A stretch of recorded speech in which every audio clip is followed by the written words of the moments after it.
Alors, ce que je vous propose, Madame, Messieurs, c'est pour engager le débat, et compte tenu de la table ronde précédente, peut-être pour positionner le débat, c'est de se poser la question sur la répartition assurance maladie obligatoire, assurance maladie complémentaire. Alors, grosso modo, il y a quatre grandes hypothèses, possibilités. Soit on reste en l'état, c'est un petit peu ce qui a été dit ce matin, et on essaye d'améliorer. Soit on augmente le ticket modérateur, c'est un peu la tendance qui avait été poussée à l'automne. Soit l'AMC prend en charge la totalité du remboursement des soins dentaires, pas de l'ensemble, ou même peut-être de l'ensemble. Soit l'assurance maladie obligatoire prend en charge la totalité du risque. C'est un peu le scénario du HCAM.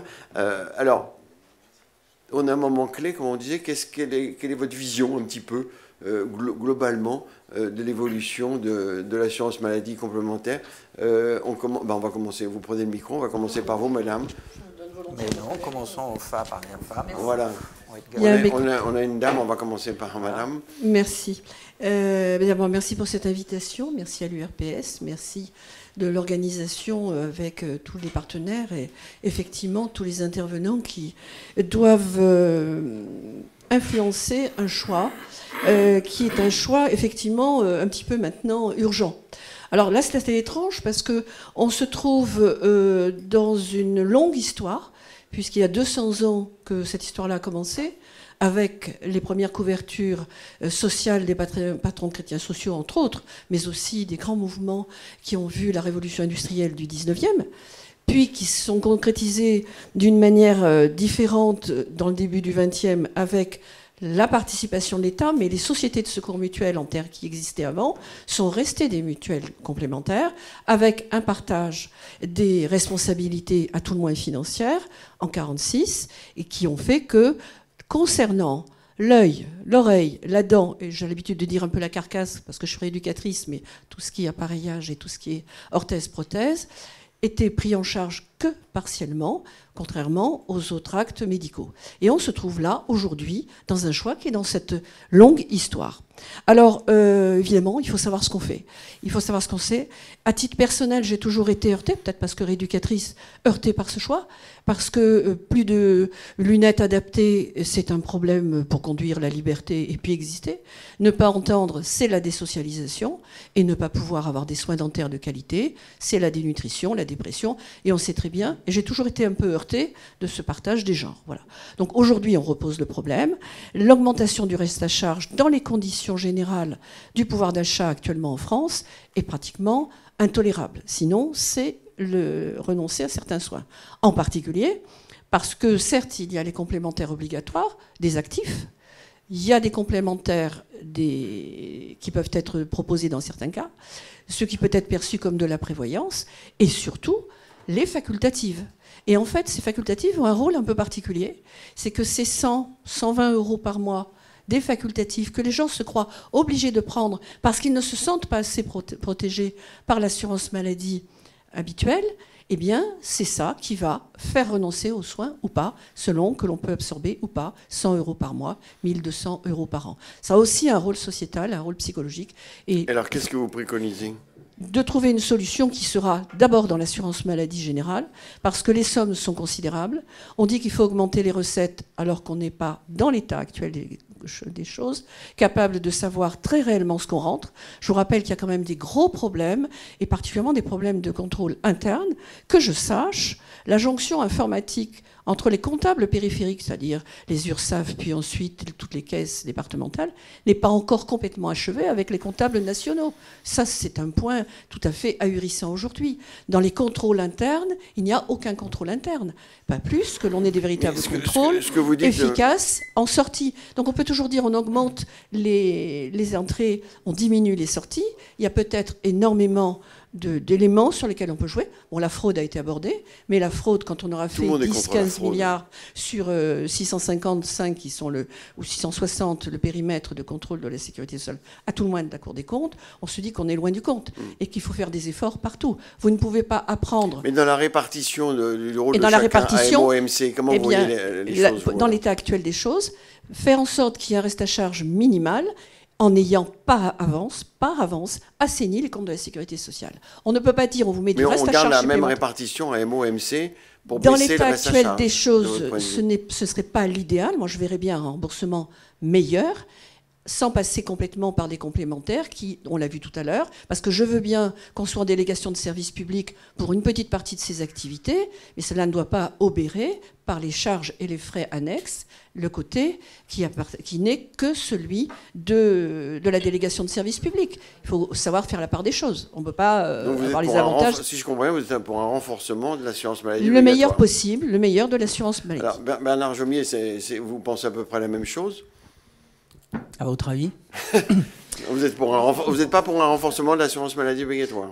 J'ai été très... D'abord, merci d'organiser ce débat. Je trouve qu'une URPS qui porte voilà, le fond du débat, ça légitime quelque part voilà, l'intérêt de ce type, effectivement, de corps intermédiaire dans le pays. C'est très important, les corps intermédiaires dans un pays. Et donc, ce débat, c'est un débat qui est fondamental. Et j'ai écouté donc avec beaucoup d'intérêt parce que c'était très cash et c'était très bien vos échanges.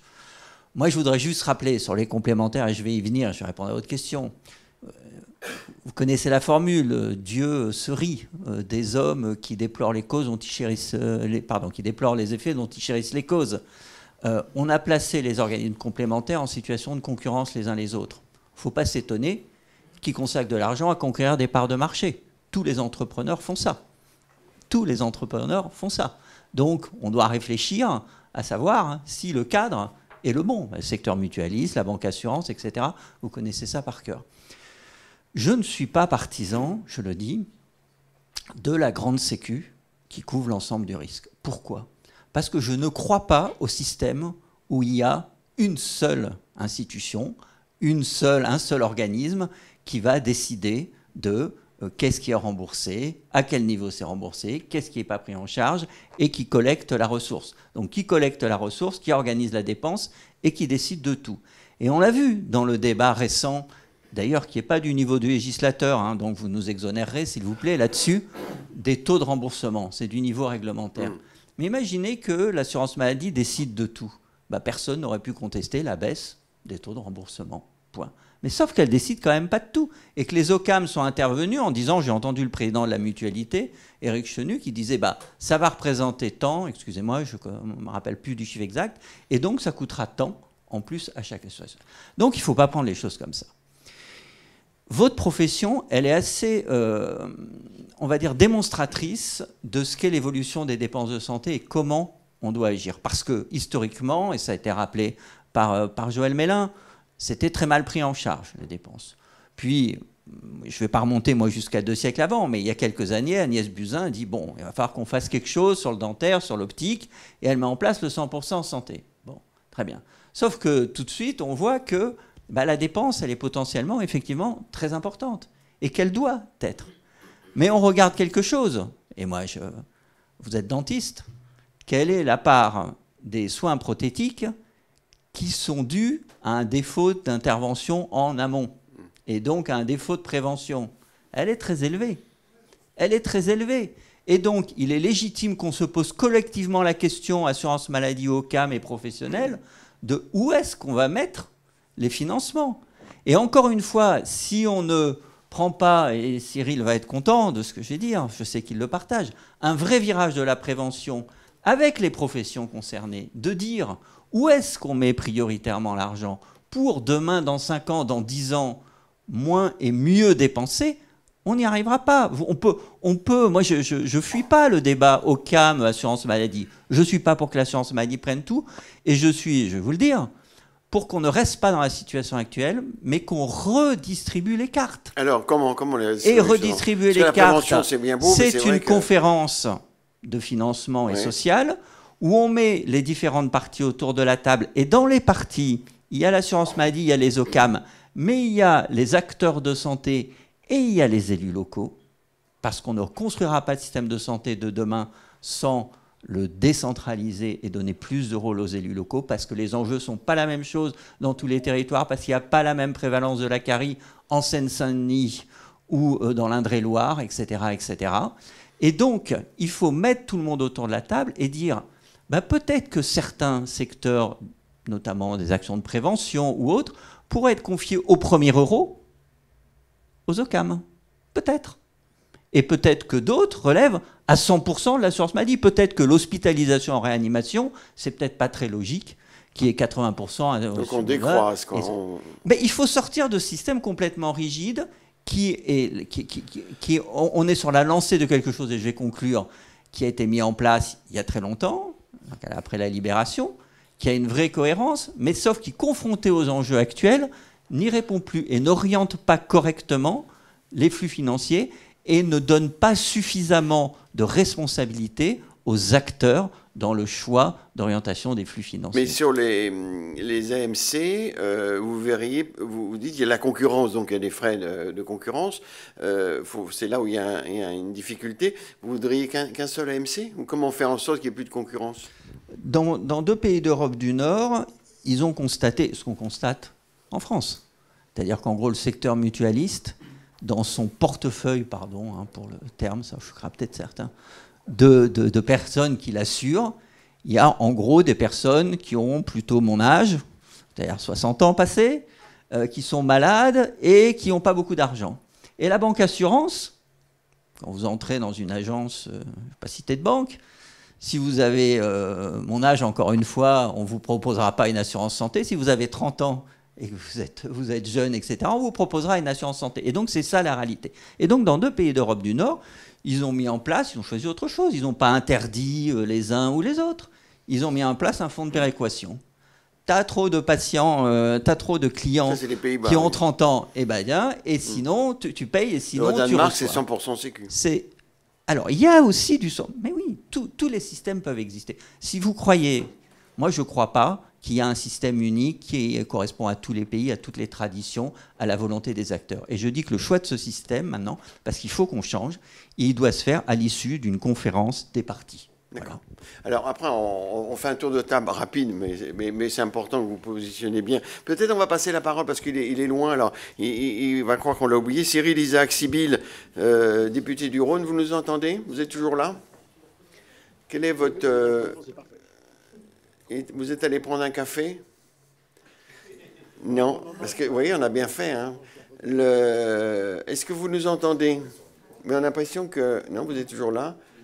Votre micro est coupé et votre image aussi. Donc vous êtes manifestement allé prendre un café. Donc on va peut-être le joindre sur son portable. Raphaël Daubet, donc vous êtes sénateur du Lot. Alors toujours cette même question un petit peu, comment voir les choses à l'avenir entre AMO et MC. Alors c'est intéressant parce que vous n'êtes pas très loin les deux dans les perspectives. On vous écoute. Et vous êtes donc Rassemblement démocratique et social européen. C'est ça, radical. Radical. Ce qu'on appelait avant les radicaux. Dans le sud, oui. Voilà, RADSOC. RADSOC. Je suis surtout chirurgien dentiste, donc merci beaucoup pour votre invitation. Ça tombe bien. Voilà, je suis très heureux. Je veux saluer la présidente de l'URPS, bien sûr, et puis président de l'ordre, mes collègues parlementaires et puis mes consoeurs et confrères qui sont dans la salle. Bon, moi je voudrais dire peut-être d'abord, je trouve intéressant, et chacun l'a fait, de revenir quand même aux racines et à l'histoire. Et je pense qu'on ne peut pas s'exonérer dans la réflexion sur le financement de notre modèle de santé de revoir un peu les fondamentaux qui nous ont conduits à ce qu'il est et surtout les bases sur lesquelles on l'a assis quand on l'a inventé. Et remonter même au 19e siècle ne me choque pas, parce que je crois que c'est important d'avoir en tête que notre modèle est très, très particulier dans le monde. Moi, j'en suis très fier parce que c'est les radicaux, en plus, qui l'ont pensé à la fin du 19e. Vous savez, c'est le solidarisme de Léon Bourgeois qui a inspiré ce modèle. Et donc, je veux redire d'abord mon attachement à l'idée d'un modèle qui soit bâti sur un système assurantiel comme le nôtre. Vous savez qu'il y a les deux grands modèles beveridgien et bismarckien que les économistes de santé ont défini après. On est dans un modèle évidemment assez mixte, mais n'empêche que cet esprit bismarckien, en tout cas solidariste, mais qui donne une large part à la démarche assurantielle, me paraît fondamental parce qu'il permet aussi de responsabiliser l'assuré social. Qui ponctionne le travail, qui augmente le coût du travail. Alors, il augmente le coût du travail et ça va être évidemment au cœur des débats. Mais sur la question du principe de base, avoir à l'esprit que le patient ne peut pas être que le bénéficiaire, et je rejoins Bernard Jomier là-dessus, d'un système général qui serait pris en charge par l'assurance maladie obligatoire ou par l'État, ne me paraît pas une bonne idée parce qu'il faut qu'il ait sa part aussi de responsabilité tangible dans l'acte de soins qu'il reçoit. Et donc, moi, je suis assez attaché à ce système et je crois aussi qu'il faut à la fois qu'on ait une assurance maladie capable de couvrir l'essentiel des soins, des frais de soins, et en même temps qu'il y ait cette petite part qui revienne au mutualisme, par exemple, qui me paraît là aussi au fondement de la structuration de notre société, de notre modèle social et du contrat social qui nous lie. Ça, c'est peut-être le premier point. Après, sur la question, évidemment, du financement, elle se pose dans des termes qui sont particuliers à notre époque. Et évidemment, la question du coût du travail qu'on a augmenté, qui rend notre économie moins compétitive, donc qui nous met parfois un peu en difficulté, la question de la pyramide des âges et de la démographie de notre population, évidemment, nous éclaire d'un jour nouveau et montre les limites de ce système. Je pense qu'il ne faudra pas s'interdire d'aller chercher aussi des financements et des ressources supplémentaires pour financer la sécurité sociale. Je ne vois pas comment on fera autrement. Il y a pas mal de pistes quand même à explorer et qu'on n'a sûrement pas explorées. Aujourd'hui, tout faire peser sur le coût du travail. Dominique Libaud du Haut Conseil du financement de la protection sociale. C'est pas forcément la panacée. Il y a d'autres sources de financement. Oui. Je crois qu'il ne faudra pas s'interdire en tout cas d'explorer d'autres sources de financement. Et puis après, se poser la question des ressources qu'on veut bien affecter au sujet. Et là, pour le coup, la question des soins dentaires, elle est particulièrement intéressante parce qu'il y a en effet une histoire particulière à la chirurgie dentaire. C'est une discipline particulière qui est à la frontière de la spécialité et de l'omnipratique, qui a beaucoup évolué, un plateau technique qui s'est énormément amélioré. Et donc, il y a tout un sujet particulier aux soins dentaires. Et il y a une appréhension par l'opinion publique, par les institutions de la question dentaire qui est peut-être différente parfois de l'attention qu'on accorde au reste des soins médicaux. Donc la santé orale est un sujet et il va falloir se demander est-ce qu'on veut la défendre et la porter, y compris financièrement, comme toute autre santé de notre corps, et comment on trouve les moyens de sur l'articulation AMO-MC, comment vous voyez les choses? Là, on a une vision un peu claire. Moi, j'ai regretté personnellement l'augmentation du ticket modérateur à 40%. Je trouve que c'est un vous avez regretté qu'il se soit fait ou pas fait? Qu'il se soit fait. Oui. Je trouve que c'est un recul pour le coup de la prise en charge par l'assurance maladie obligatoire. Et je trouve que c'est en effet une forme de désengagement. Mais est-ce qu'il faut rester en l'état et améliorer le système, ou est-ce qu'il faut, comme disait Bernard Jomier, spécialiser certains, éviter la concurrence frontale, les frais de gestion, etc. Non, moi je pense qu'il faut évidemment essayer de conserver un maximum de prise en charge par l'AMO dans les soins. Donc si possible même, moi j'aurais bien voulu remonter à 70% personnellement. Dans le dentaire, parce que dans globalement le dentaire, on est à 80%. Dans le dentaire, exactement. Et après je pense qu'il faut en effet décroiser. Il faut rechercher des pistes de ce côté-là et trouver de nouveaux moyens pour financer la sécurité sociale. D'accord. Alors, la question de la prévention, évidemment, parce que il faut pas être non plus, je veux pas être caricatural, et évidemment il y a eu des efforts de fait en matière de prévention, et le virage préventif a commencé à être pris, c'est vrai, il faut le reconnaître, et ça c'est bien, et c'est certainement une piste d'économie demain. Je m'interroge quand même sur les choix qui sont faits. En tout cas, je pense qu'on est un peu au milieu du gué, parce qu'on fait la prévention, c'est vrai, sur la carie et sur les soins conservateurs. Mais il me semble, moi, qu'on gagnerait beaucoup à faire de la prévention sur la parodontologie, La vérité, c'est que la prévalence de la parodontite chronique de l'adulte, elle est colossale. C'est elle qui entraîne la perte des dents pour beaucoup de gens à un certain âge. Et donc, je regrette qu'on n'ait pas réfléchi à une politique de prévention sur des quarantenaires, cinquantenaires, qui, eux, vont être exposés très rapidement à une perte de dents et donc potentiellement à des soins prothétiques ou implantaux. D'accord. Alors, je ne sais pas. Alors, si Cyril Isaac Sibyl de l'Hôpital à Midi, et il nous entend, mais nous, on ne l'entend pas, c'est toujours la même chose, on n'entend toujours pas. Problème technique. Non, voilà. Lyon, c'est pas tout près quand même. Donc, on continue. La prévention paradontologique, ça repose sur quoi ? Elle est fondamentale. Aujourd'hui, vous savez, la parodontologie, c'est la maladie des tissus de soutien de la dent. Tous nos confrères savent ça. Et en fait, le déchaussement, ce qu'on appelle le déchaussement en langage courant des dents, c'est un vrai problème. Là, pour le coup, qui touche énormément d'adultes.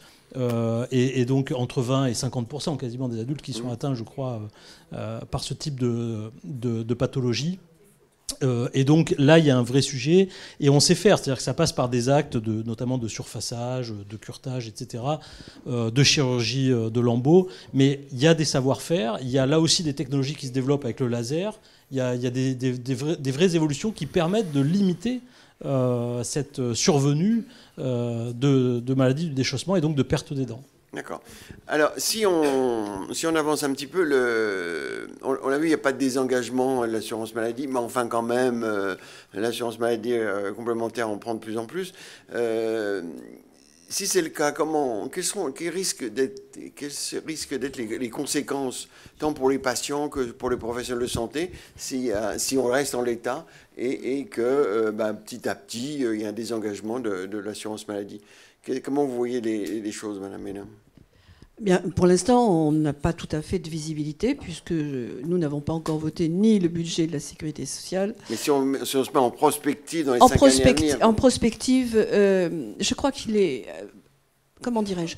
J'entends bien qu'on pose des questions maintenant, mais dans l'état actuel de la gestion de notre sécurité sociale sur l'énorme masse dont j'ai parlé tout à l'heure, c'est quand même extraordinaire de devoir tirer des conclusions avec moins 10%, plus 10% du ticket modérateur sur les soins dentaires, mais aussi les consultations médicales, mais aussi les médicaments qui sont tous les ans la variable d'adaptation, les soins de biologie tous les ans variable d'adaptation, tous les ans aussi les radiologues. On ne peut pas continuer de faire fonctionner la Sécu au rabot. Parce que pour l'instant, ce n'est que ça. D'ailleurs, quand vous rencontrez le directeur de la sécurité sociale ou quand vous rencontrez la responsable des soins, c'est toujours négociation. À la veille des négociations, bien entendu, conventionnelles, c'est toujours négociation à la baisse. Négociation à la hausse, jamais. Voilà. Donc c'est devenu un réflexe même de langage, tellement il ne s'agit Sauf le 100% santé, quand même. Alors, le 100% santé, on va en parler simplement une seconde. Oui. Pour les appareils auditifs, quand vous avez un appareil... que vous Là, payez, ça a explosé avec les appareils auditifs. Il n'y a pas que ça. Quand vous avez un appareil que vous choisissez, pour lequel vous payez des compléments hors 100% santé, vous allez changer vos piles d'appareil toutes les semaines et demie. Ah bon ? Sur le Donc 100% santé, ouais. c'est tous les 3 jours. C'est un peu comme on veut. Alors, je ne vais pas faire le parallèle parce que je ne suis pas spécialiste pour savoir si dans le 100% dentaire, il y a aussi des équivalences. Pour les lunettes, bien entendu, nous sommes aussi la monture, le verre. Le 100% santé, c'est quand même pas toujours le haut de gamme. L'appréciation, c'est quand même du matériel qui a ses limites et qui a aussi des frais annexes que l'on ne dit pas par avance aux gens. Bon, ceci dit, dire aux gens qu'ils sont remboursés le mieux possible est quelque chose qui est à la fois rassurant et c'est aussi une nécessité qu'on leur doit. C'est pas ça le problème. Le souci actuel, si vous voulez, et je reprends les propos de monsieur, c'est qu'actuellement, le travail, enfin le financement de la sécurité sociale ne repose sur le travail qu'à 47 ou 48%. Tout le reste, c'est des impôts et des taxes dédiés. Alors que par définition, on avait CSG, en 46... la TVA, oui. Voilà. CSG, TVA, qui sont donc des impôts, en fait. Donc on a effectivement fiscalisé la sécurité sociale, ça veut dire. Mais pour autant, en 1946, et je crois que si vous êtes attaché aussi à cette notion-là, c'était entièrement monté sur la solidarité liée au travail, à la tâche partagée, et on venait faire de la répartition sur toutes les branches, maladie, retraite, enfin, nos 5 branches à l'heure actuelle, 6 avec le travail. Mais vous voudriez renforcer le poids sur le travail? Non, eh on ne peut plus. C'est là où c'est extraordinaire. Notre système est devenu inepte. Plus on charge le travail, plus il y a des impôts, des taxes dédiées, moins on rembourse. Moi, avec ça, je ne sais plus faire. C'est que forcément, il y a ce que je préconise, et je vous le disais tout à l'heure, c'est d'abord qu'on se penche véritablement sur la réalité des chiffres, parce que ça, personne ne le fait. Parce qu'on parle des coûts de gestion, 6% ou 3 ou 2% pour la maladie d'un côté, enfin pour la maladie, pour le régime obligatoire, et maladie, et comment dirais-je, beaucoup plus pour les mutuelles. Mais c'est pas que ça. Lorsque, en 22, on perd dans les comptes. Les indus, ils ne sont plus retrouvés dans les comptes. 5,8 milliards sur la branche famille. L'année d'après, rebelote, 3,8 milliards. Juste en 2 ans, on a perdu 10 milliards. Voilà, perdu. On s'aperçoit qu'il y a un problème intrinsèque qui doit être géré par la direction de la sécurité sociale, de savoir comment ils gèrent leurs comptes à l'intérieur. Cette année, j'ai fait faire, moi, des études un peu plus poussées sur la seule année 23 et sur le seul aspect de la Cour des comptes, c'est-à-dire relativement aléatoire, sur les, on va dire quoi, de 270, 280 milliards de la sécurité sociale maladie, il y a un brouillard sur 160 milliards. Mais encore, c'est du ponctuel. Ce n'est plus possible, vous ne pouvez plus. Et là, je dois dire qu'il y a eu un gros effort de fait. Je suis un peu en exergue, je suis désolée, je ne vous donne pas votre réponse. Mais pour autant, il y a un préalable à vous donner avant. Vous répondez à côté un peu. Là, voilà. Non, mais c'est un préalable nécessaire. C'est que... Non, mais on ne peut pas remettre en cause les grandes masses financières bien sûr que présentées si, monsieur. par bien la sûr Commission que des si. comptes. Nous allons devoir, lundi prochain, on recommence le PLFSS, nous allons redemander la suppression de l'article liminaire, la suppression de l'article 1, la suppression de l'article 2. On ne peut pas dire que les grands équilibres de la sécurité sociale sont sincères. Vous comprenez, c'est une histoire, tout est faussé. Et à partir de là, il faudrait, si on peut avancer, effectivement, en faisant mieux les comptes, il devrait y avoir des adéquations. Et en tout cas, on ne peut pas continuer d'être dans des brouillards absolus pour des sommes phénoménales, avec l'impact que nous avons, si vous voulez. Parce que quoi qu'il arrive... Est-ce que vous êtes favorable à une grande conférence du financement? Bien sûr que non. Elle s'impose, cette conférence. Mais quand on aura fait vous réclamez plus de transparence, peut-être dans une grande conférence. Entre nous soit dit, les conférences de consensus, tout le monde sait ce que ça veut dire, les conférences de financement, est-ce que ça va remettre en question monsieur le directeur de la sécurité sociale, à qui je demande, à propos des indus précisément, monsieur le directeur, pouvez-vous nous donner les chiffres du secteur qui est revenu dans votre giron depuis que le CLES, qui était chargé de récupérer les indus, ayant complètement raté sa mission, a été récupéré par la sécurité sociale, de se faire entendre dans la MEX, c'était le travail de MEX, de la mission d'évaluation des comptes de la sécurité sociale. Réponse du monsieur, désolé madame, je ne suis pas venu avec les chiffres. Mais vous les envoyez après, alors? Jamais. Bon. Donc, pour tout ça, effectivement, il va falloir qu'on s'en sorte, mais donner une réponse aujourd'hui, c'est prolonger le brouillard, c'est prolonger le faux problème. Il faut qu'on se remette véritablement mais vous nous laissez dans le brouillard, là, quand même. Sur votre préconisation, sur votre vision de l'organisation. La vision d'organisation, commençons par faire les comptes. Comme une ménagère de plus de 50 ans. Jamais nos grands-mères n'auraient accepté ça. Pardon. Je dis, grosso modo, on les a, les comptes. On voit bien qu'il y a un déficit. Et que... Non, monsieur, non. Non. Quand comment dirais-je, la commission des comptes de la sécurité sociale, qui est encore à part, et la Cour des comptes font un rapport conjoint pour dire qu'à fin 24, ce n'est pas 10 milliards, enfin donc sur l'année 23, on va dire, 31 décembre 23, c'est pas 10 milliards 6, mais véritablement pas loin de 30. Voilà. Trouvez-moi l'erreur. Et à partir de là, on nous fait le coup de 50 centimes par boîte de médicaments.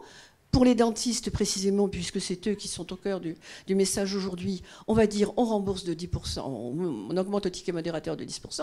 Je tiens à dire ici, je ne suis pas là pour, au nom d'un mouvement politique ou autre, de dire on va faire ci, on va faire ça. Dans l'état actuel des choses, il n'est pas sérieux de vouloir donner une réponse carrée. On va faire au moins mal le temps de rétablir les comptes, mais on va faire en sorte que le reste à charge soit le moins important possible. Les patients ne peuvent plus. D'accord. Et les professionnels de santé sont aussi dans le brouillard. Les investisseurs, vous l'avez dit, monsieur, c'est une spécialité qui a innové beaucoup, qui est vraiment place la France dans un monde d'innovation remarquable. C'est pas le moment de couper ces innovations. Mais vous qui êtes médecin, est-ce que si la part de, c'était la question de départ, la part de l'AMC augmente, est-ce que ça risque d'avoir des conséquences pour les patients, pour les professionnels, les chirurgiens dentistes ou pas? Bien sûr, je vous l'ai dit, on a déjà 13% de renoncement aux soins. Et d'ailleurs, curieusement, les gens d'ailleurs c'est plutôt dans la peur un petit peu instinctive, puisque même s'ils sont mal remboursés, ils vont être remboursés d'au moins 60.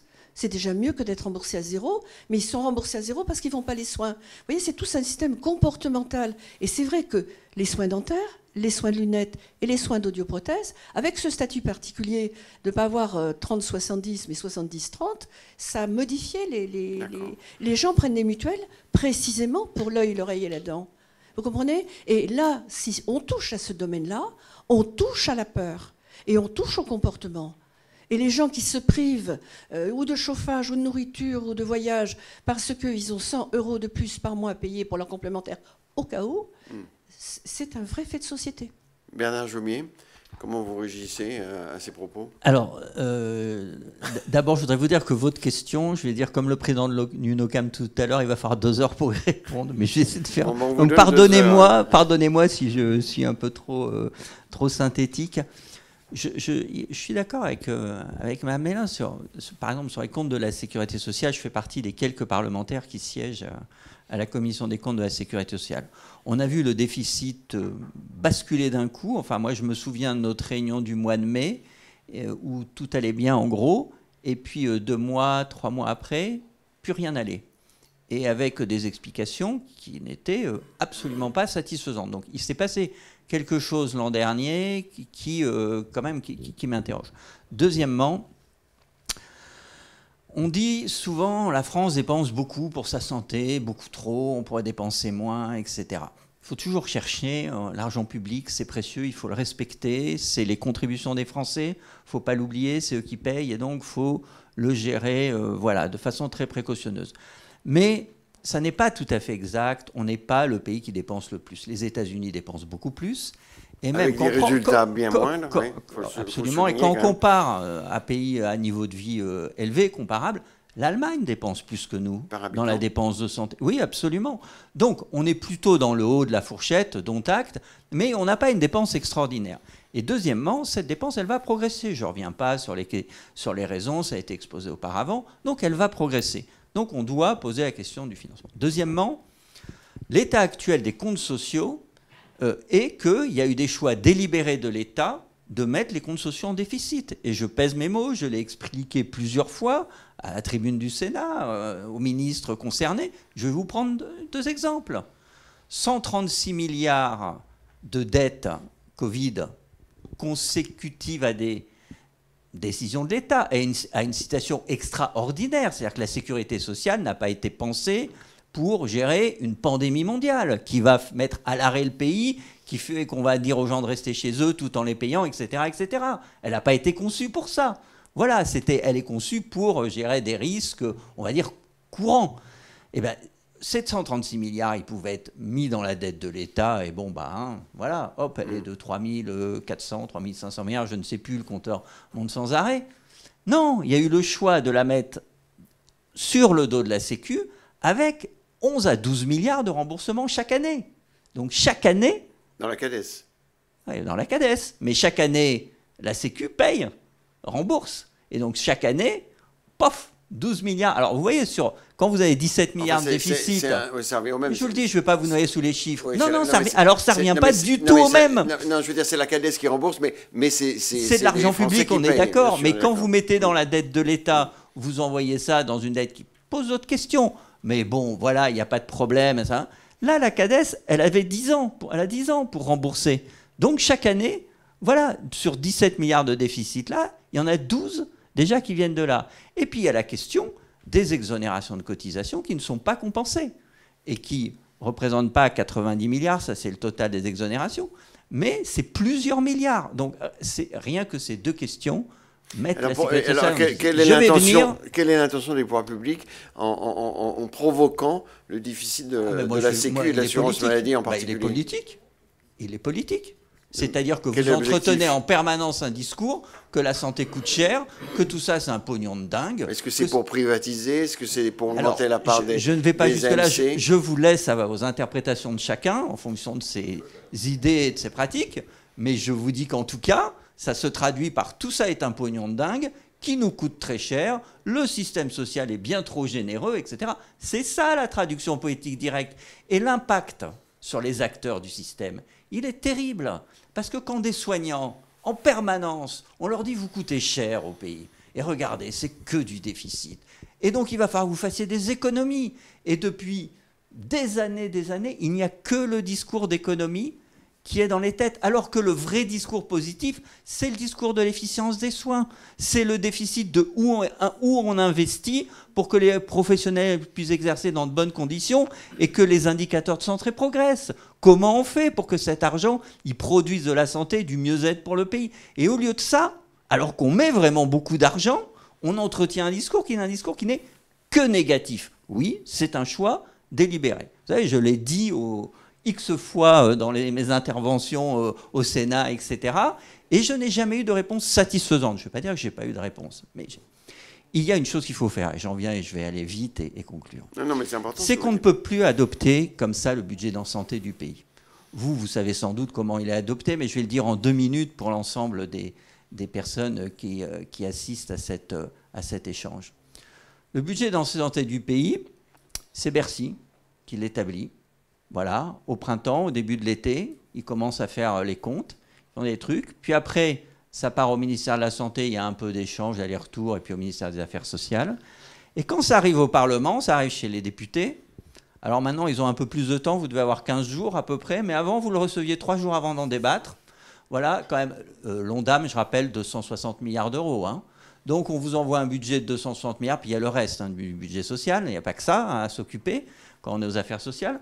Donc, on vous envoie ça, et vous avez quelques jours, en gros, pour plonger dans des annexes. Enfin, on n'est pas beaucoup, enfin, je dis on, excusez-moi pour ce péché d'orgueil, mais on n'est pas beaucoup de parlementaires à comprendre les annexes. Non, mais les députés travaillent vite. Oui, ils sont intelligents, comme on est parfait, c'est bien connu, mais voilà. Et il n'y a aucun débat, ce que je veux dire, sur les objectifs de santé. Oui. On débat des moyens sans avoir débattu des objectifs.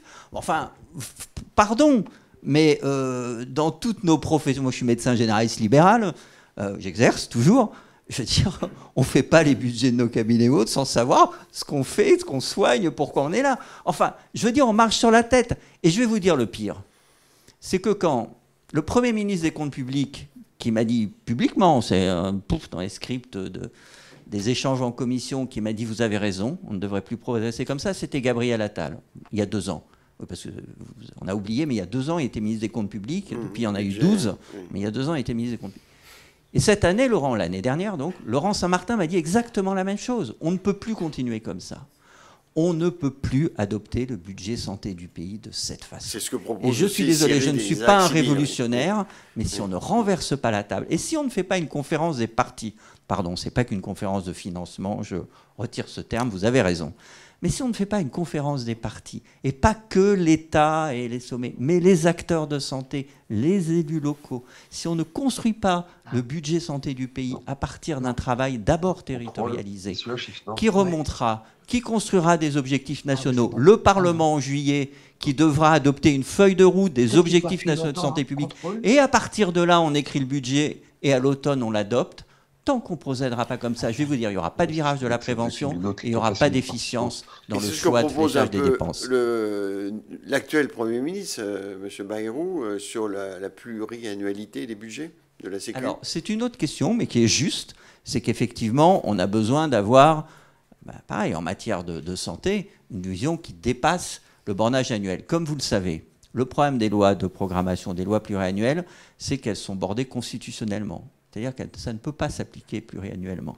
Je rappelle qu'on ne peut pas contraindre la législature ou les parlementaires suivants. Et donc, une loi de programmation, elle n'est de toute façon qu'indicative. Et c'est pour ça qu'elles ne sont pas nécessairement respectées.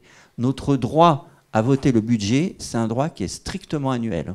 Donc ça ne sert à rien alors. Mais c'est normal d'ailleurs. Vous imaginez, Oui, moi, mes collègues l'avenir, députés, Madame Mélin vote un budget pour 5 ans. Et dans 3 ans, celui qui est là, il ne peut plus rien faire parce qu'elle a voté un budget. Non, donc ça c'est la Constitution.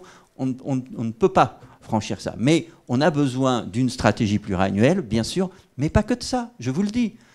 Tant qu'on procédera de cette façon Bercy, Ségur, hyper centralisée, ça ne marchera pas. Et on n'arrivera pas à changer significativement les choses. Et donc, on continuera ce qu'on fait depuis un certain nombre d'années, le rabot. Voilà. Oui, ben c'est clair. Raphaël Daubet, est-ce que vous partagez ce point de vue? Et est-ce que finalement le système actuel met les professionnels de santé, et on revient aux chirurgiens dentistes peut-être, mais les professionnels de santé dans leur ensemble sous pression? Et c'est un début de... Oui, je partage pas mal de choses qui viennent d'être dites par Bernard Jomier. La première, peut-être la plus importante. Vous êtes proche politiquement, Radsoc, socialiste? Proche, mais vous savez, moi je suis très indépendant et oui, on travaille très bien ensemble, mais on n'a pas forcément toujours des points de convergence politique. Plus qu'avec Madame Mélin. Oh bah, certainement. Mais en tout cas, sur le sujet de la santé, on doit pouvoir se retrouver sur certains points. Moi, je veux insister sur une chose. Et là, pour le coup, je serai légèrement différent de mon propos que mon collègue sénateur. Mais je crois, comme lui, que le diagnostic qu'on doit faire doit prendre en compte à la fois la part conjoncturelle du déficit et sa part structurelle. On ne peut pas traiter, on ne peut pas parler de déficit auquel on doit faire face aujourd'hui et du financement du modèle sans bien intégrer cette notion. C'est-à-dire qu'il y a en effet une partie des dépenses qui relèvent aussi certainement du Covid et de la crise Covid, qui sont pour le coup des dépenses conjoncturelles qui ont aggravé ce déficit et qui pourraient relever en effet de la dette de l'État plutôt que de l'assurance maladie. Donc ça, je crois que c'est un premier point. Ou en tout cas, moi, ça ne me choquerait pas qu'on les fiscalise, pour le coup, qu'on fiscalise pour rembourser cette partie conjoncturelle. Ce qui ne permettrait pas de revenir évidemment à un équilibre, parce que l'équilibre, on sait qu'on ne l'aura pas. Il est déficitaire de toute façon, ce système. Mais ça permettrait déjà d'avoir des proportions un peu plus... Après, je ne sais pas quelle est l'intentionnalité. Moi, je me garderai peut-être d'interpréter les choix qui ont été faits politiquement et l'intentionnalité qu'il y avait derrière de fragiliser le système ou en tout cas de le discréditer.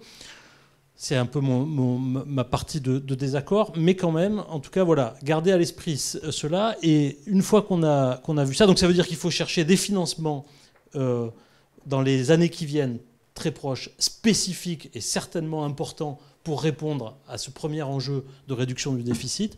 Et après, il faut quand même s'attaquer au vrai problème qui sera sur le long terme, évidemment, la question du financement et des moyens qu'il faut trouver. Parce que ce qu'on disait tous, et là pour le coup on est tous d'accord, ça va augmenter et le coût des soins augmentera à l'avenir. On va vers des améliorations là aussi en chirurgie. On va, pourquoi pas demain, vers de la thérapie génique, même en dentaire. Donc est-ce que on consent à financer tout ça? Est-ce que les Françaises et les Français consentent à financer tout ça et à considérer que c'est leur santé et qu'il faut payer pour ça ou pas? Si c'est le cas, et moi je crois qu'il le faut, parce qu'on défend aussi le progrès technique et le progrès médical, mais si on décide qu'on doit financer tout ça, ces évolutions, parce qu'elles sont importantes et parce qu'il en va de notre santé, à ce moment-là, où est-ce qu'on trouve l'argent et comment on fait pour réduire ce déficit? Moi je pense qu'il n'y aura pas de baguette magique. Je le disais tout à l'heure, je pense qu'il faut s'attacher à défendre le système tel qu'il est, ce système qui est quand même un système mixte entre AMO et AMC. Mais plus il y aura déficit qui se maintient, parce qu'en 2028, il y a toujours un déficit de 14-15 milliards sur l'assurance maladie, plus il y aura de place pour les AMC. Est-ce que ça ouvre... Plus il y aura de place pour les AMC, sauf si on décide de trouver des ressources pour l'AMO. Oui, mais... Oui. Ce qui change mais tout. Pour l'instant, et alors, oui, mais est-ce qu'on s'est posé la question? Il y a quand même plusieurs pistes. On a parlé tout à l'heure de la piste de la prévention, qui reste, à mon avis, une piste très importante sur le long terme pour faire baisser quand même, en tout cas, limiter l'accroissement des dépenses de santé. Donc la question de la prévention sera majeure. Juste en passant une petite parenthèse, moi je reste persuadé, je parlais tout à l'heure de la prévention en parodontologie, et je reste persuadé que le statut des assistantes de niveau 2, qui a du mal en France à aboutir, peut être une solution pour améliorer la prévention. Tout le monde connaît les assistantes. En parodontologie. Si mon dossier assistante de niveau 2, on vous attend parce qu'on a besoin d'un vecteur législatif. Absolument, mais je suis au courant. Mais vous savez que c'est la dissolution et la censure qui ont un peu freiné le... Expliquez-nous, assistant numéro 2. Ce sont des assistantes, alors, elles expliqueront sans doute mieux que moi, mais ce sont des assistantes qui...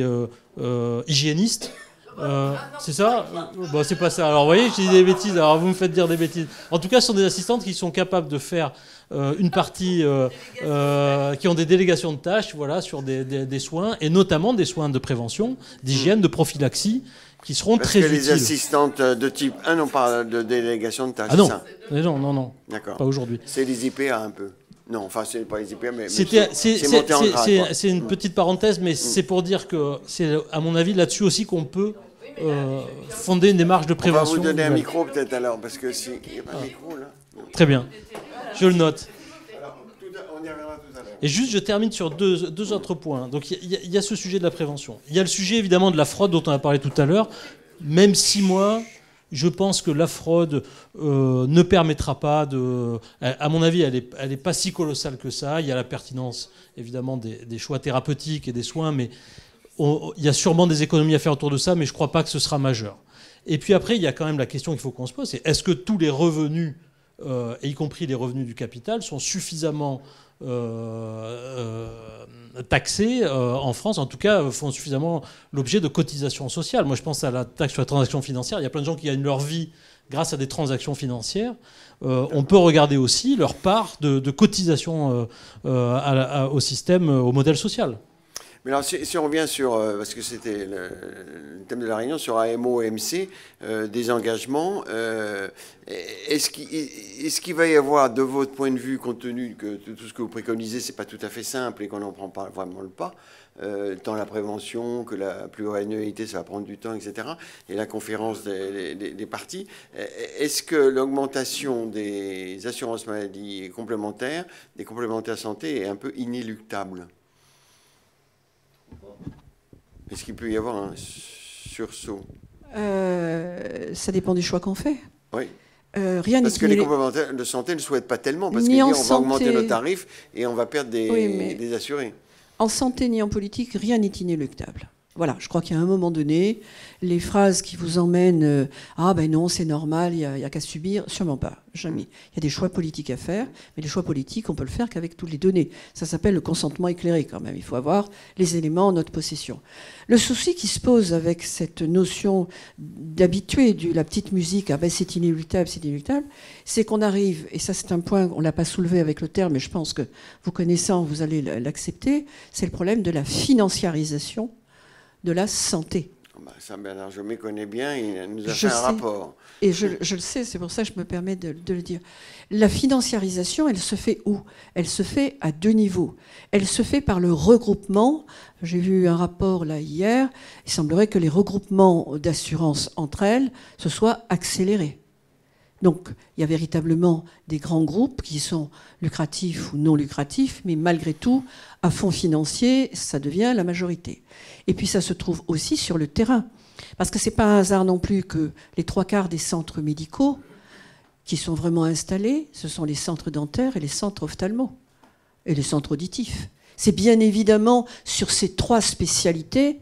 Parce que, d'accord, il y a les maisons de santé, il y a les regroupements, CPTS, je ne sais trop quoi. Et là, de toute façon, tous ces petits centres qui se sont créés un peu partout sont déjà en train d'être rachetés, voire re-rachetés.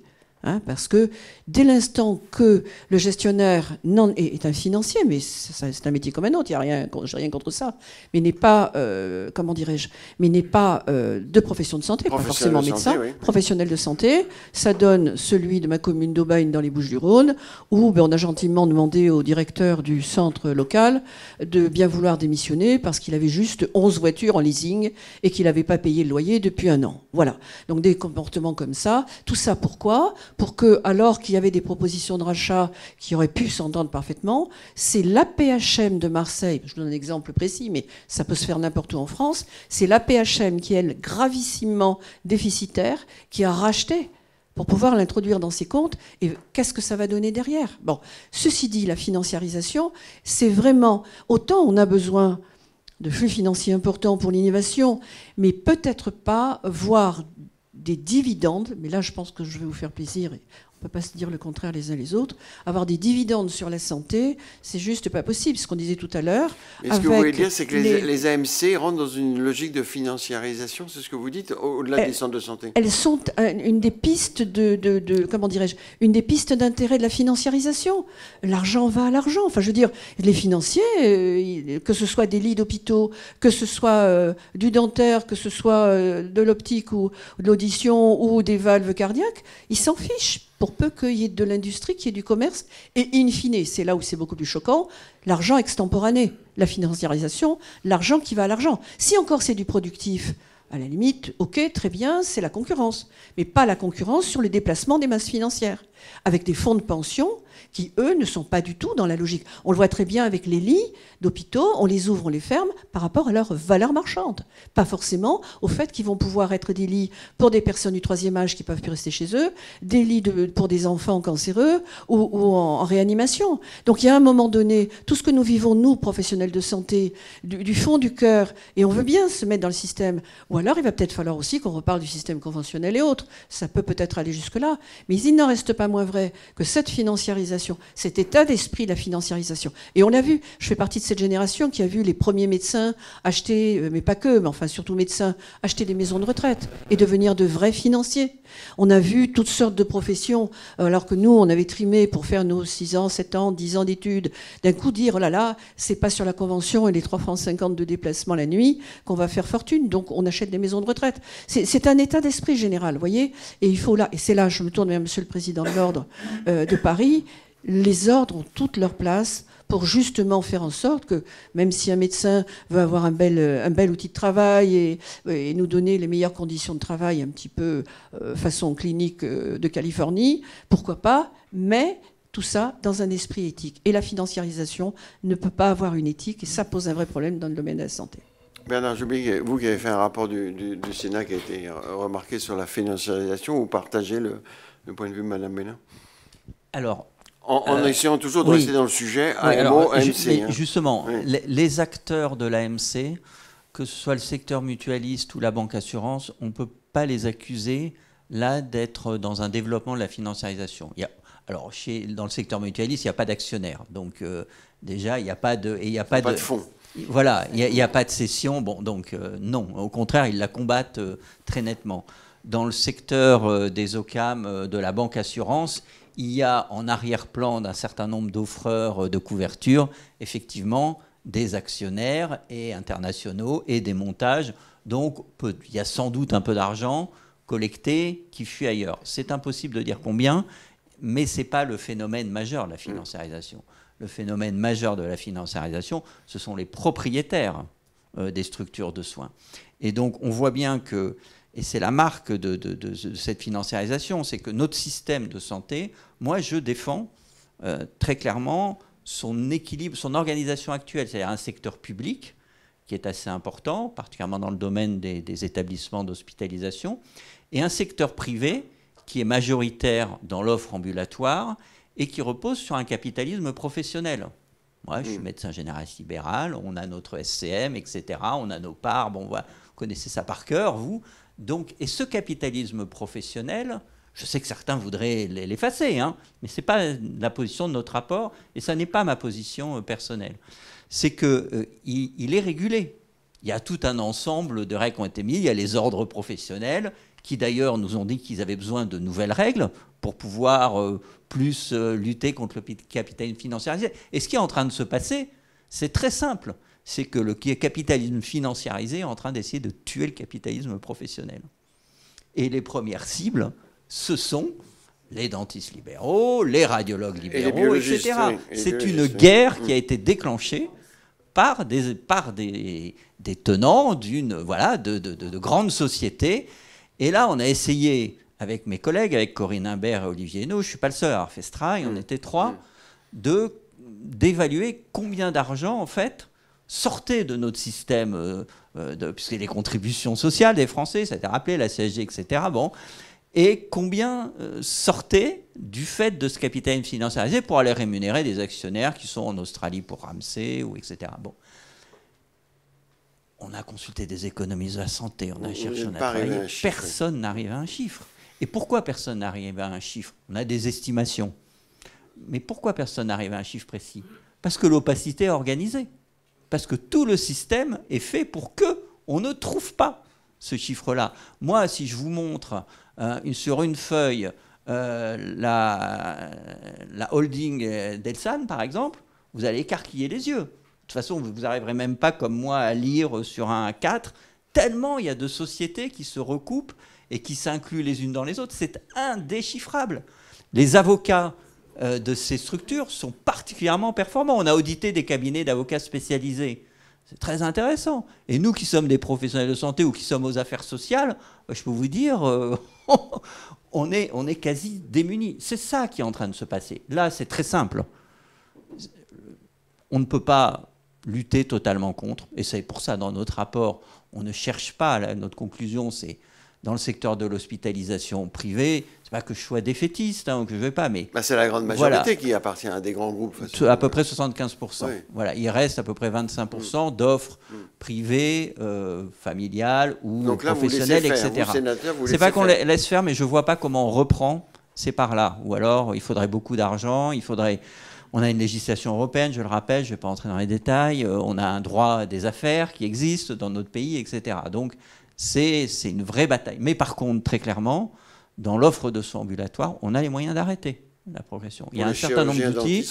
On a mis 17 recommandations. On constate, et ça, c'est ça qui nous a peut-être particulièrement motivés, c'est que les acteurs eux-mêmes des différentes professions, les ophtalmos, les dentistes, les radiologues, ceux qui sont dans l'offre de soins primaires maintenant, sont mobilisés et inventent des solutions, inventent des mécanismes, quelque part, pour enrayer cette progression.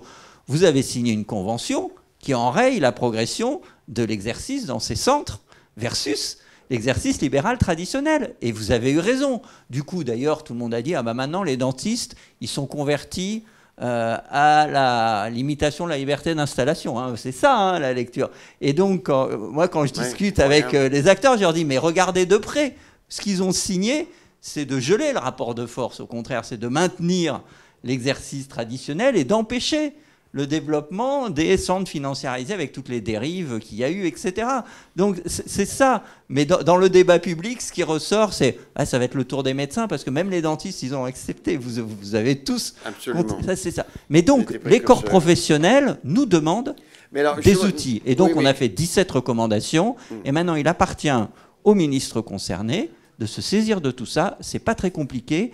Et des fois, alors là, je suis bien d'accord, la volonté politique, elle peut faire beaucoup de choses. Et là, en l'occurrence, elle peut faire beaucoup de choses. Mais sur les biologistes, alors c'est pas les chirurgiens dentistes, mais les biologistes, ils avaient de telles offres qu'ils ne pouvaient pas refuser.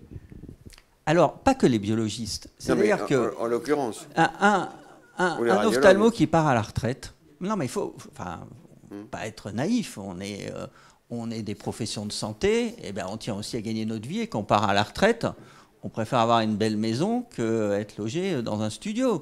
Bon, donc... Le radiologue qui part ou l'ophtalmo qui part à la retraite, si son cabinet vaut 1 million d'euros et qu'il a quelqu'un qui arrive qui lui dit « mais moi je vous en donne 2 », c'est compliqué. Les ophtalmos, ils ont mis en place, le SNOF, leur syndicat, ils ont mis en place un modèle de structure regroupée qui existe, et dans lequel, quand vous entrez, si vous en ressortez, vous ne pouvez pas procéder à la cession à n'importe quel prix. Donc vous pourrez vous adresser à eux, ils vous expliqueront en détail le mécanisme. Et donc, ils permettent comme ça que le courant de retransmission vers les jeunes, parce que c'est ça aussi qui est en cause. Mais quel intérêt pour l'ophtalmo de vendre moins cher ? L'intérêt financier, zéro. Je suis bien d'accord avec vous. Mais soit on estime qu'on exerce des professions de santé sans se soucier du cadre dans lequel on exerce, de la mission qu'on remplit, etc. Soit on estime que, c'est pour ça que je vous disais au début, il y a un intérêt financier, bien sûr, mais il y a aussi l'intérêt de nos patients, de la mission de santé publique, et donc tout est équilibre dans la vie, vous le savez.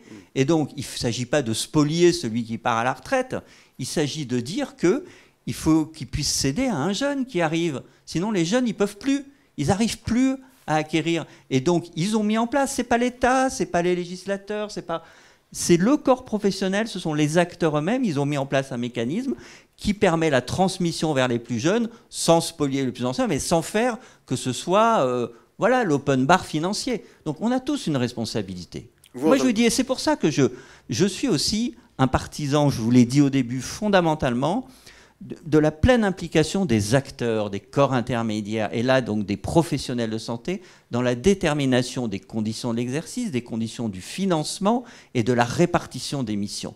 On travaille trop de façon centralisée dans ce pays.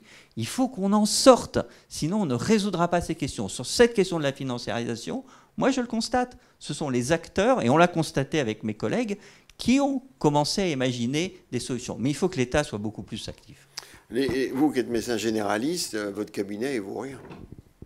Vous qui êtes médecin oui. généraliste, votre cabinet, il vaut rien. Maintenant, on ne revend plus un cabinet médecin. Quand je me suis installé à Paris en 93, on a ouvert un cabinet. C'était une année. Et alors, ça coûtait 0,75% du chiffre d'affaires de l'année précédente d'acquérir un cabinet. Et donc, on était deux. Et il y avait trop de médecins à l'époque, donc on nous disait c'est une folie de toute façon. Bon, mais on n'avait pas d'argent de toute façon. Je ne vais pas vous raconter ma vie, c'est pas intéressant. Mais donc on n'avait pas le choix. On a ouvert sans acheter. On a bien fait en fait. C'est vite, ça a bien marché. Bon, et alors maintenant ça vaut rien. Oui, effectivement, ça vaut zéro. Bon, moi je travaille beaucoup moins. Vous l'imaginez. Comme je suis sénateur, je ne travaille que le vendredi à mon cabinet. Mais je peux m'en aller, il y aura zéro. Mais c'est pas grave. Moi j'ai gagné ma vie, vous savez. Premièrement, deuxièmement, j'aime mon métier, et troisièmement, il y a des jeunes qui arrivent. Il y a des jeunes. Voilà. Donc. C'est ce qu'on espère, oui. Mais je ne revendique pas de mal gagner ma vie non plus. Hein. Je voudrais pas, on est enregistré. Mais je veux dire, voilà, on est tous dans les mêmes problématiques. On doit tous maintenir cet équilibre. Et collectivement, on a la responsabilité de notre système de santé. Parce que si on ne résout pas ces grandes questions que vous soulevez depuis le début, qui paye, comment on finance, etc., demain, le système se dilacère. C'est-à-dire, c'est la loi du plus fort. C'est-à-dire, il y a ceux qui s'en sortiront, et puis il y a ceux qui s'en sortiront pas. Et y compris chez les dentistes comme chez les autres professions. Il y a ceux qui ne pourront pas exercer là où ils ont envie, parce que tout aura volé en éclats, qu'il y aura un centre, machin, financiarisé, qui aura déstructuré le truc, qui aura asséché. Bon, voilà. Donc, on a tous intérêt à un système régulé, et il faut que cette régulation, elle soit appropriée par chacun. Raphaël Daubet, alors vous êtes sénateur, mais vous êtes surtout chirurgien dentiste. Alors comment vous réagissez à tout ça? Est-ce que... Moi, je partage complètement tout ce que vient de dire Bernard Jomier, là pour le coup, sur le sujet de la financiarisation.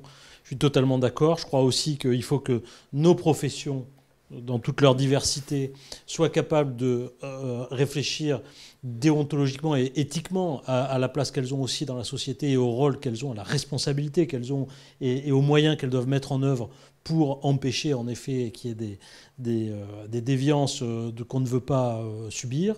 Donc moi je crois en effet il y a besoin de faire ce travail, et en associant évidemment là aussi les professionnels de santé. Voilà, après je n'ai peut-être pas grand-chose de plus à rajouter. Il me semble que imaginer que transférer aux OCAM davantage d'importance dans le remboursement des soins ne changera pas grand-chose en fait. Il faut bien comprendre que c'est la même masse financière que les Français consacrent finalement à leur santé, qu'elle soit consacrée en cotisation sociale à l'AMO ou en c'est pas mutualisé de la même tout à fait façon. C'est pas mutualisé tout à fait de la même façon. Ça générera, il faut qu'on fasse attention au risque d'inégalité qu'on verra apparaître. C'est ça le vrai sujet. Et donc, voilà, ce que je peux vous répondre, c'est ça. Est-ce que les complémentaires santé, est-ce que vis-à-vis des professionnels de santé, ça a été un peu abordé tout à l'heure avec... dans le premier débat, est-ce qu'ils n'ont pas une pression plus forte sur les professionnels de santé que l'assurance maladie, que Bonne Mère? Est-ce que c'est bien, pas bien? Alors, en tant que professionnel de santé, vous allez dire que c'est peut-être pas bien parce que vous avez envie de travailler librement, mais au niveau des comptes de la nation, est-ce que c'est un contrôle plus fort? Ce ne serait pas une bonne chose? Là, j'essaie de m'exprimer en tant que sénateur, pas en tant que professionnel de santé. Et de ce point de vue-là, moi, je crois qu'il y a aussi besoin de réglementer le comportement des complémentaires santé aussi, en tout cas, alors peut-être par la voie de convention, etc. Mais il faut qu'on réfléchisse en effet à la pression qu'elles exercent sur les professionnels. Moi, je ne crois pas qu'il faut qu'elles soient... je ne crois pas qu'elles relèvent de leur liberté exclusive. Et je trouve que, et je partageais tout à l'heure dans la précédente table ronde un certain nombre d'interrogations sur le comportement d'anti-conseils de complémentaires, etc. Moi, je crois qu'il faut faire très attention à ça. Il y a la liberté thérapeutique qui fait partie de nos principes. Il y a tout ce qu'on a vu tout à l'heure comme enjeu de confraternité. Et donc, oui, il y a certainement à penser le comportement des complémentaires. Et je ne les mets pas du tout sur le même plan, évidemment, que l'assurance maladie. Mais est-ce qu'il ne faut pas plus de contrôle quand même ? Plus de contrôle, certainement, mais ce que je disais tout à l'heure, je crois que la fraude, bien sûr qu'il faut des contrôles, mais là, c'est plus le rôle de l'assurance maladie. On a bien pour vu moi. tout à l'heure, il y a la fraude. Bon, la fraude, évidemment, il faut lutter contre frontalement et de façon forte. Puis après, il y a la pertinence des soins, qui est une notion un peu plus complexe tout à fait. Et difficile à démontrer. Oui, mais qui a cet inconvénient de venir entamer la liberté quand même thérapeutique. Oui. Donc il faut faire attention.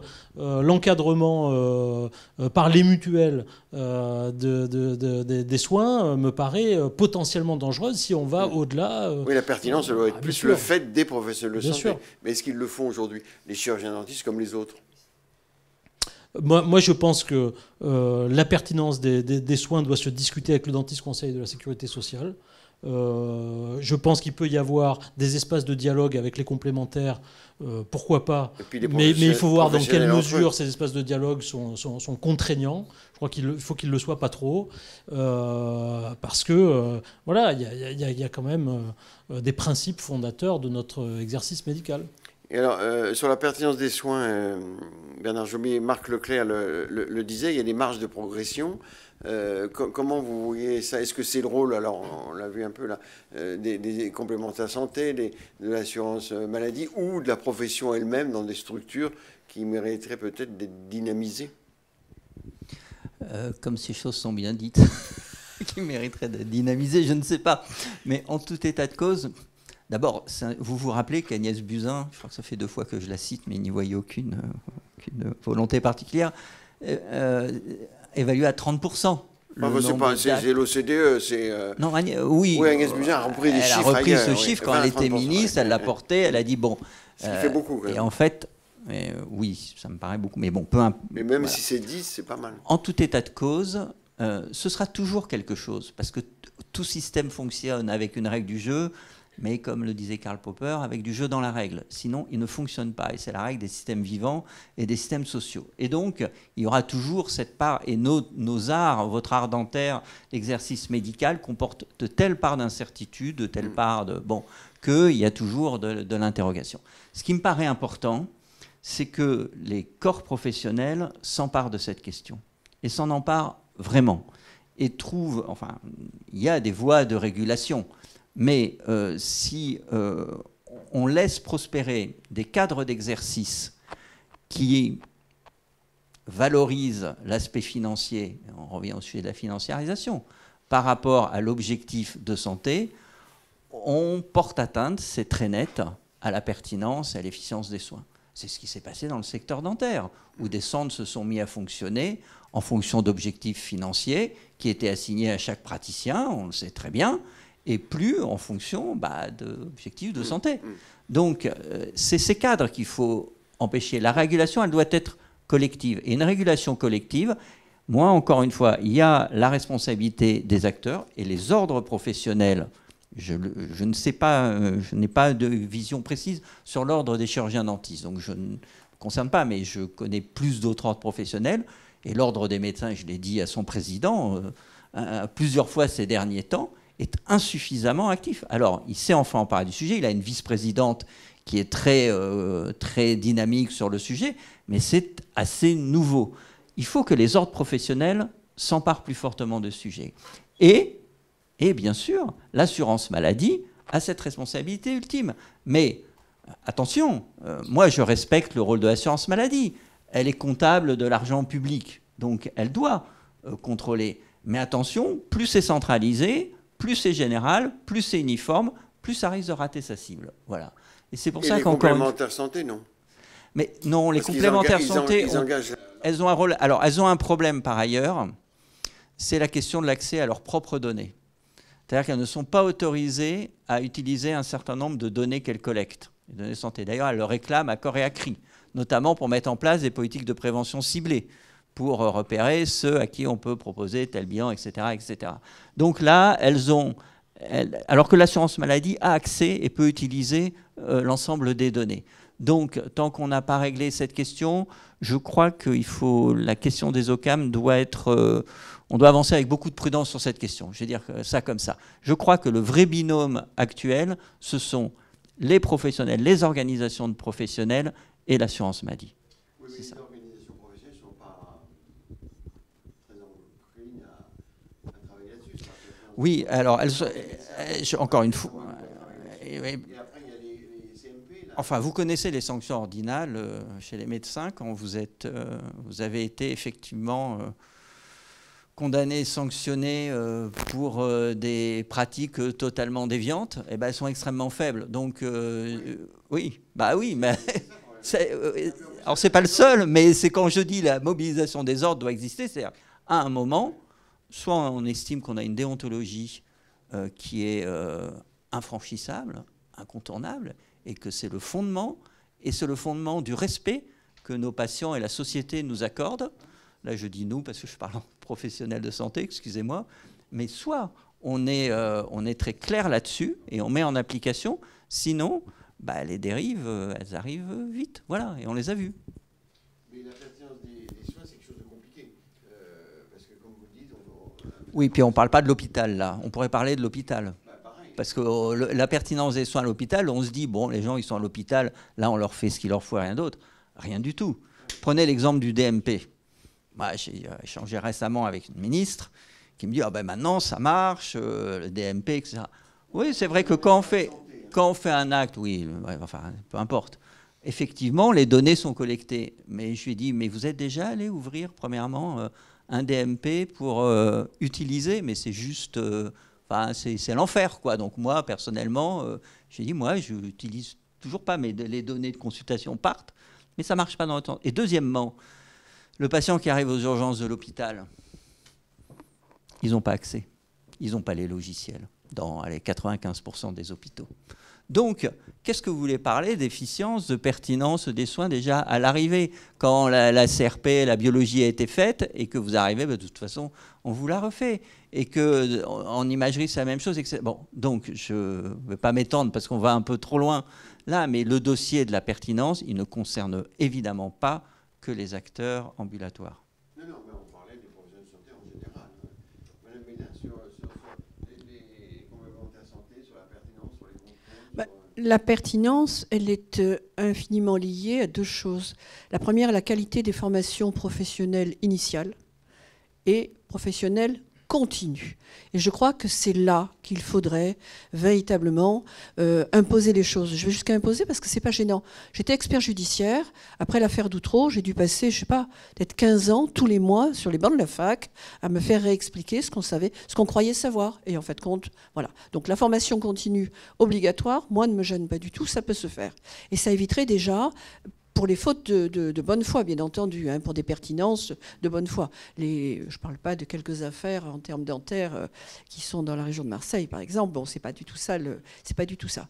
Par contre, je voudrais donc cette pertinence, elle est intimement liée aussi donc à la formation initiale, mais aussi au statut tout à fait hybride des professionnels de santé. Même à l'hôpital, quand il y a un salariat, nous sommes des libéraux dans l'âme. On nous a expliqué qu'on est des libéraux. On a juste un peu oublié de nous expliquer qu'on était tous en délégation de service public. Et ça, on s'en aperçoit que de temps en temps. Et même, j'ai beaucoup de confrères qui finissent des carrières sans le savoir. Des confrères médecins, mais c'est vrai pour tous les professionnels de santé. Y inclut nos collaborateurs. Voilà. Donc, c'est ce statut particulier qui nous amène dans ce domaine-là. Et là, effectivement, la pertinence, elle doit passer par la formation continue.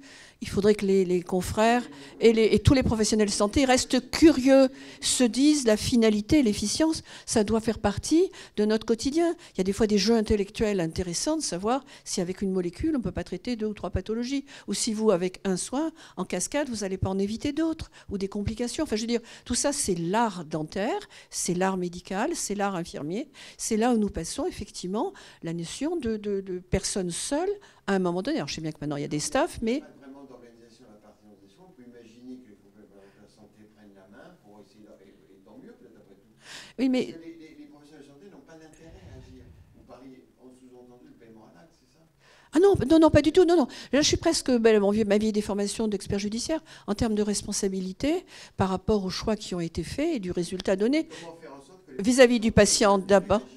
Sur la pertinence au-delà de la formation. Mais après, dans ce cas-là, pardon, mais on va aller demander à tout fonctionnaire, tout agent d'une administration si sa façon d'avoir géré son travail dans la journée est pertinente. Non, oui, mais je crois que c'est là encore, même en allant chercher la pertinence, pour faire des économies, arriver à faire véritablement le financement pour retomber sur nos pieds, ça reste, c'est comme la fraude. C'est important, c'est choquant, c'est injuste, tout ce qu'on veut, mais c'est peut-être pas ça qui va rétablir le financement complet. J'ai 2 points que je voudrais quand même aborder. C'est le problème du partage des datas. Ça, c'est le premier point.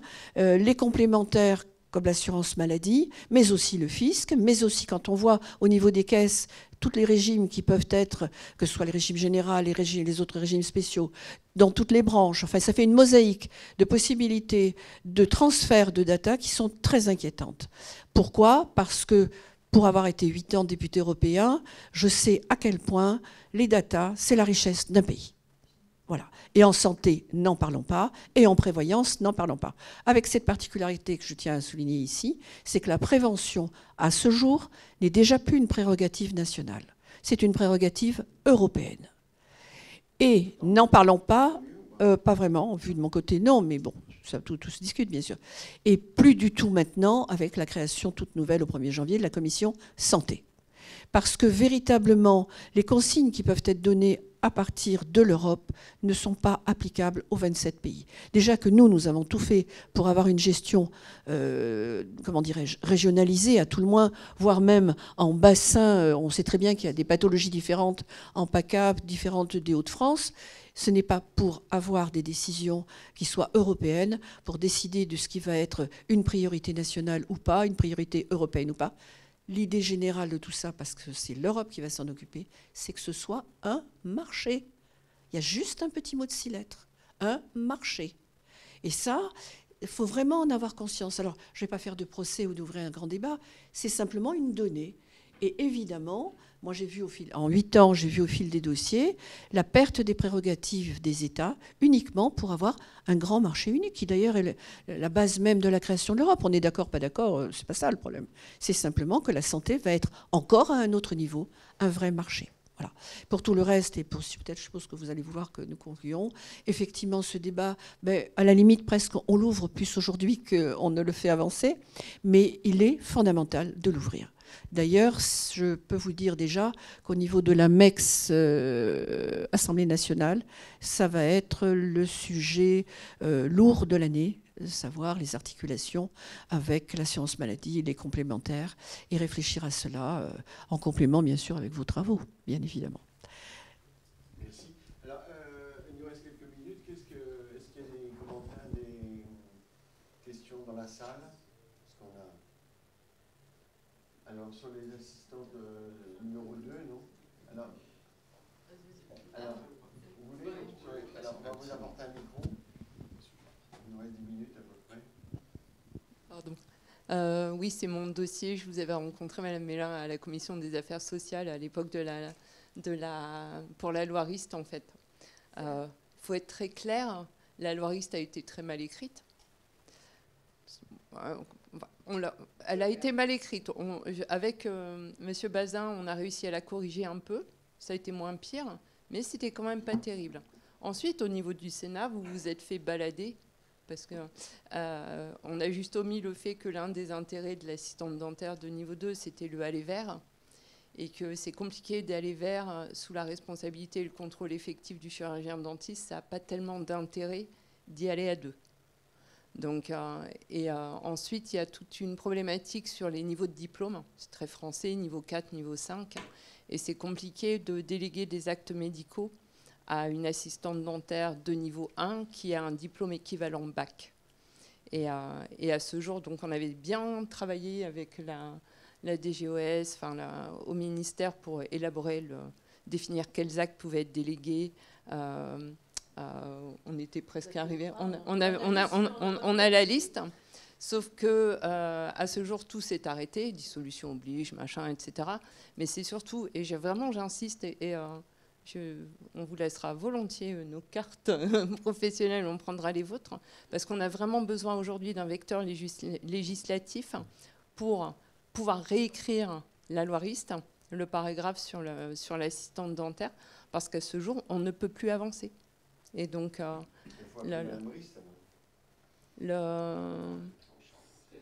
c'est compliqué de redire à Mme Riss qu'elle a mal écrit son truc. C'était déjà compliqué la première fois de lui faire corriger. Mais donc vraiment, là, on est à un stade. Je pense qu'il y a un réel consensus de la profession, de l'ordre, de l'ADF, de tous les syndicats. On a super bien travaillé. Mais aujourd'hui, on ne peut plus avancer à cause d'un problème législatif. Et c'est d'autant plus dommage que vous étiez la seule profession médicale où tout était carré par avance. On nous a simplement demandé, faites en sorte que ce soit clair dans la loi. Et pour le coup, il n'y a même pas eu de débat, puisque vous êtes tous arrivés. J'ai souvenir de l'audition où vous étiez là, il y a quand même 2 ans maintenant, 2 ans et demi, où les choses étaient simples. Je ne vous cache pas que je suis allée voir mon propre dentiste. Je lui ai demandé comment vivez-vous les choses. Et ça tombait sous le sens aussi. Alors que les délégations de tâches ne vont absolument pas de soi dans tous les autres domaines.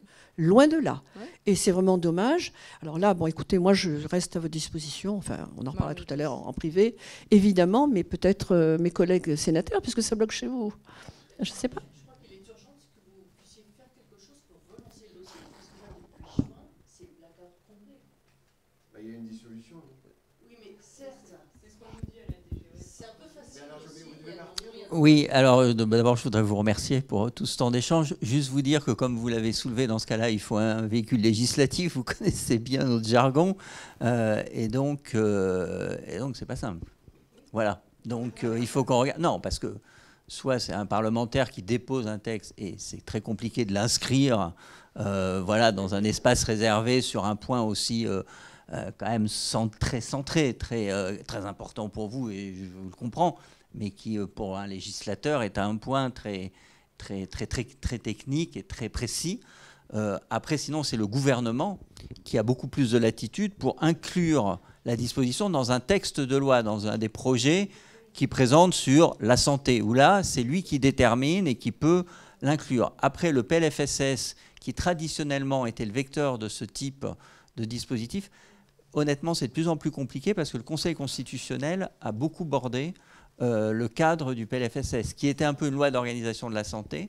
Il n'autorise plus maintenant tout ce qui a trait à l'organisation du système de santé et les compétences des professionnels dans le PLFSS. Ça répond à la nécessité, là aussi, que le gouvernement pose, mais le député, le sénateur, s'il dépose un amendement comme ça, il est irrecevable au titre de l'article 45. Enfin bon, voilà.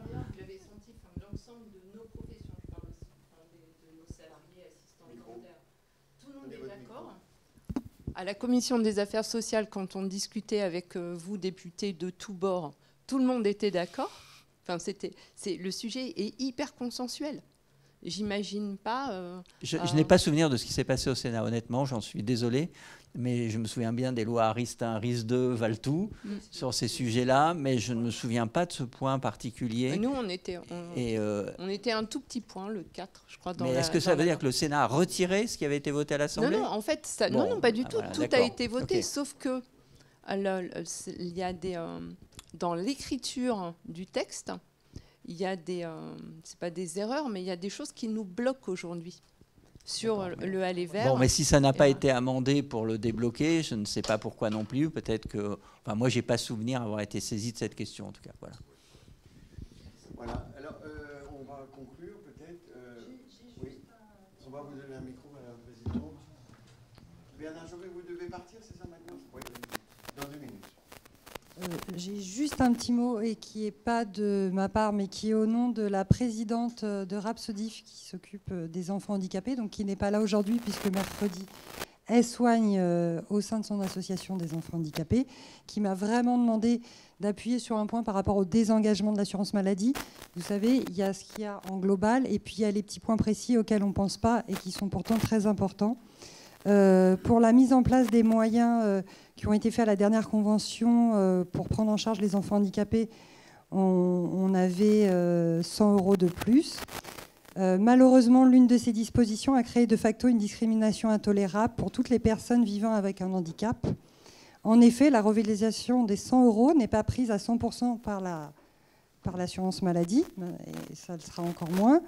Et beaucoup de patients n'ont pas de mutuelle car en institution médicalisée, donc ils n'ont pas besoin de mutuelle de fait puisqu'ils sont à 100% dans les institutions.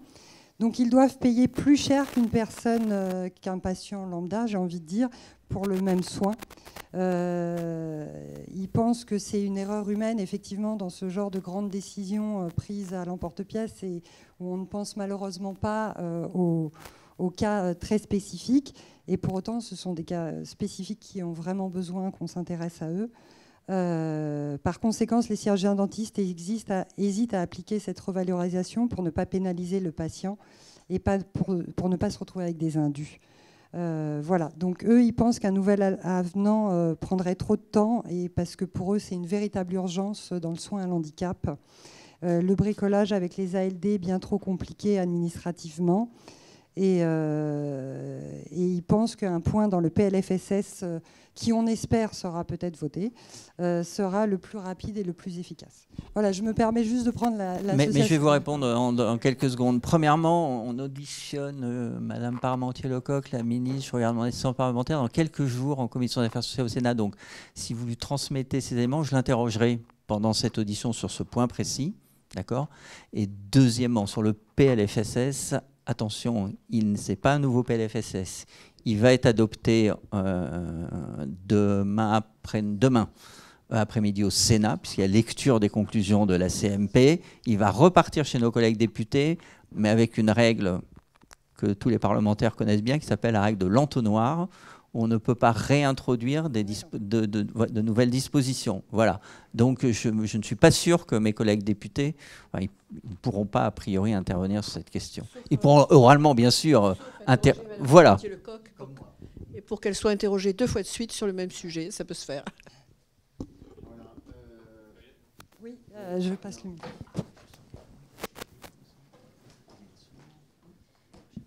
Bonjour, merci beaucoup pour ce débat. Mathieu Delbos, vice-président de la Fédération des syndicats dentaires libéraux, secrétaire général de l'URPS chirurgien dentiste Île-de-France, et je suis aussi vice-président du Conseil national de la profession chirurgien dentiste. Juste un petit point, j'avais pas retrouvé, ça vous concerne moins, c'était plus pour le débat d'avant. C'était il y a une dizaine d'années, il y avait une étude qui avait été faite sur un panier de soins équivalent d'une famille avec 2 enfants. Quand on n'avait pas de mutuelle, ça coûtait en reste à charge 4 300 €. Quand on avait une mutuelle, si on intégrait les cotisations mutuelles, ça coûtait 12 900 €. Donc 3 fois plus cher. Alors il faudrait refaire cette étude à l'aune des différents remboursements qui ont évolué. C'était quelque chose qui avait été présenté au magazine de la santé, qui était une étude tirée d'un organisme de consommateurs, le particulier. Ça serait intéressant de la refaire à l'aune des évolutions. Je vous ai entendu parler aussi tout à l'heure de la pertinence des soins. Alors c'est super intéressant sur la partie redondance des actes, mais on ouvre un chapitre qui est très individuel. Un acte peut être totalement non pertinent pour une personne de 40 ans en fin de vie, comme totalement pertinent pour quelqu'un de 80 ans qui pète la forme. Le même acte. Et donc là, ça va être très très compliqué. Et j'ai envie de dire que quand on parle de cette pertinence-là, on oublie qu'il y a quand même un professionnel de santé avec son éthique, sa déontologie, qui est dans ce colloque singulier avec son patient et qui décide avec son patient de ce qui va être le plus adapté pour lui. Moi, ça me choque toujours un petit peu quand on aborde ce sujet. Sur la redondance, je l'entends totalement, sur le fait de ne pas refaire de la biologie, de ne pas refaire des radios, de ne pas refaire un détartrage qui a été fait 3 mois avant, etc. Pour l'assistante dentaire de niveau 2, ce n'est pas un mini-sujet, parce que c'est vraiment pour nous, dans notre activité, la condition sine qua non de la réussite d'un basculement de la prévention. On ne peut pas faire face aujourd'hui, avec notre démographie, à un éventuel afflux de patients qui viendraient se faire prendre en charge plus régulièrement pour éviter des éléments, comment dire, plus importants et financièrement plus lourds vis-à-vis de l'assurance maladie. Et le dernier point, c'est sur la formation professionnelle. Depuis le 1er janvier 2023, on est soumis à recertification. Notre profession a écrit tous les référentiels dans les 4 attendus, et il ne se passe absolument rien actuellement au niveau ministériel. Mais rien. Et on parle de 2023, donc avant la dissolution. Et donc ça serait peut-être pas mal, vous, en tant que parlementaire, que vous demandiez des comptes sur des sujets comme cela. Bonne question. La recertification et la formation médicale continue obligatoire, c'est vrai que c'est une vraie arlésienne. Peut-être juste un mot. Merci. Juste peut-être un mot sur les certifications. Je crois que vous devez rencontrer le COFRAC dans vos activités. Voilà. Le COFRAC a été à l'origine. C'est pas les laboratoires qui ont dit oh, très bien, on arrive avec des sommes folles et puis je peux vendre mon labo. Pas du tout. Ils ont été tués de l'intérieur par le COFRAC. Voilà. Les certifications impossibles à respecter. Donc les certifications, oui, évidemment, ça ne se discute pas, mais peut-être pas la façon COFRAC. C'est un pari pour notre URPS d'Île-de-France d'organiser cette matinée débat sur une thématique aussi sensible que celle du désengagement de l'assurance maladie en matière de prise en charge des soins dentaires. Aussi, je vous remercie toutes et tous, sincèrement, d'avoir bien voulu prêter à cet exercice et de l'avoir fait avec liberté, sincérité et un peu d'audace. La qualité et le niveau de nos échanges, me font dire que nous avons réussi ce pari. Chacun et chacune avec sa singularité, mais avec la volonté commune de contribuer utilement à notre système de santé et de protection sociale. Aujourd'hui, on a besoin de toutes les énergies. Nous avons une discussion constructive et prometteuse. Je fais le vœu qu'elle concourt à conserver un haut niveau des soins bucco-dentaires pour toutes et tous, et dans le respect de la reconnaissance de ces acteurs quotidiens, nous, chirurgiens dentistes. Je vous remercie, vraiment, sincèrement. Maintenant, je vous invite, pour celles et ceux qui le peuvent, à rejoindre l'espace d'accueil où vous pourrez poursuivre cette discussion autour d'un buffet. Merci.